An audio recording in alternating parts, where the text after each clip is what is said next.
नमस्कार दोस्तों।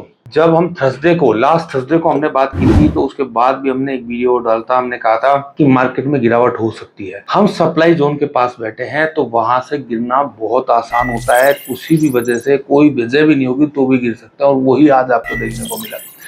यही चीज है। अब आगे कल क्या हो सकता है, देखो इस सब का बेनिफिट मिलता है हमारे इंडिकेटर के साथ भी। अभी आपको देखो वो चीज समझाता हूँ मैं, ठीक है।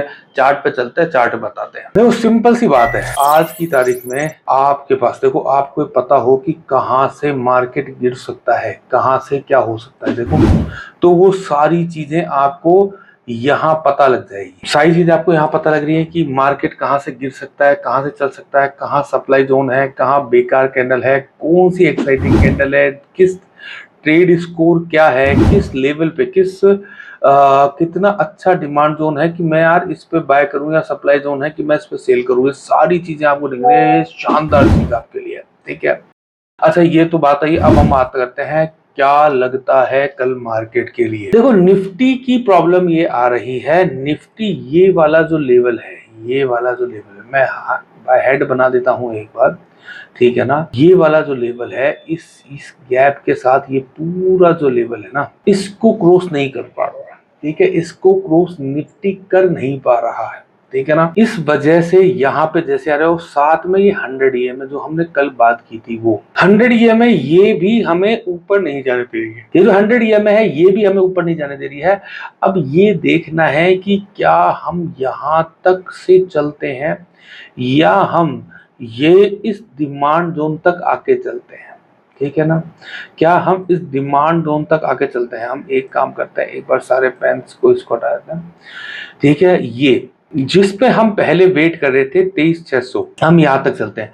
लेकिन मैं एक बार, अगर कल हमें किसी वजह से गिरावट मिलती है, तो एक छोटे से रिस्क के साथ 23,800 से 23,750 वाला जो लेवल है, इस तक पे मैं एक छोटी सी रिस्क लेना पसंद करूंगा। लेकिन जस्ट फॉर चौथी सी 50 पॉइंट की रिस्क, अदरवाइज इससे ज्यादा कुछ नहीं। बाकी अगर इस जगह आएगा तो यहाँ पर हमें अच्छा लग रहा है, ठीक है। दूसरे आ जाते हैं बैंक निफ्टी के अंदर।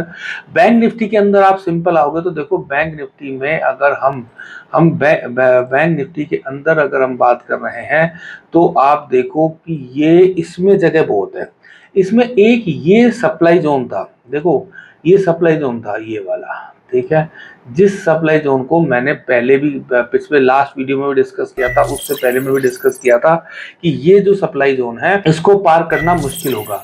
एक काम करते हैं, हम आज एक बार वापस से सप्लाई जोन्स को है ना, अभी इसमें डिफाइन कर देते हैं। तो मैंने ये बताया था कि ये भी जो सप्लाई जोन्स है ना, ये सारे सप्लाई जोन्स, यहाँ पर अब मंथली का सप्लाई जोन भी आ जाएगा, वीकली का भी आ जाएगा, डेली का भी आ जाएगा। सारे सप्लाई जोन्स आपको यहाँ पे दिखाई दे रहे हैं, ठीक है ना। जब सारे सप्लाई जोन्स मुझे यहाँ दिखाई दे रहे हैं, तो इस जगह से बहुत ज्यादा ऊपर नहीं जाना। हाँ, मैंने ये कहा था कि 60,000 तक हम जा सकते हैं, या हो सकता है एक बार 61,500 तक भी जाते हुए दिखाई दे। लेकिन यार ये जगह अब है ना, उतनी स्मूथ नहीं बची जितनी स्मूथ दिख रही है। हो सकता है यहाँ पे हम या तो टाइम पास करें, या हमें यहाँ से निकलने के लिए बहुत बड़ी न्यूज चाहिए, ठीक है। अदरवाइज ऐसा कुछ नहीं है कि जो इसको लेके जाए। सिंपल सी गणित है, मार्केट की कंडीशंस आपको दिखाई दे रही है। हाँ, अगर इसी की जगह हम वापस से 55,200 तक आते हुए दिखाई दे, तो हमें जरूर ऐसा मिलेगा कि यार 55,200 ये हमारा बाइंग जोन आएगा।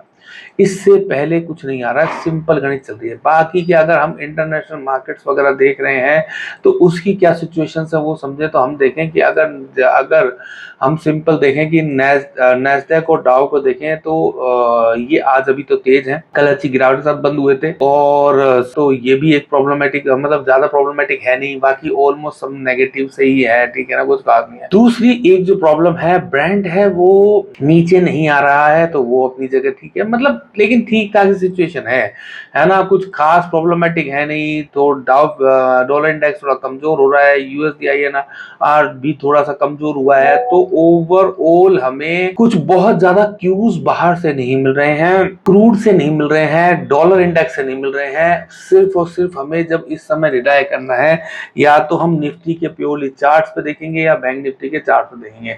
निफ्टी एक अच्छे सप्लाई जोन से नीचे गिरता हुआ नजर आ रहा है। अगर 20 EMA EMA और 50 EMA की इस क्रॉस ओवर के पास आता है तो यहाँ पर हम 50 पॉइंट की कंडीशंस को देख सकते हैं। और इसके बाद अगर इससे नीचे अगर 23,750 के नीचे सस्टेन करने लगेगा तो फिर वही 23,600 तक हम आराम से जाते हुए दिखाई देंगे, उससे पहले कुछ नहीं मिलेगा। बाकी ये इंडिकेटर जो हम लेके आ रहे हैं आप सबके लिए, ये इस इंडिकेटर के लिए आपको कुछ दिन और वेट करना है, ठीक है।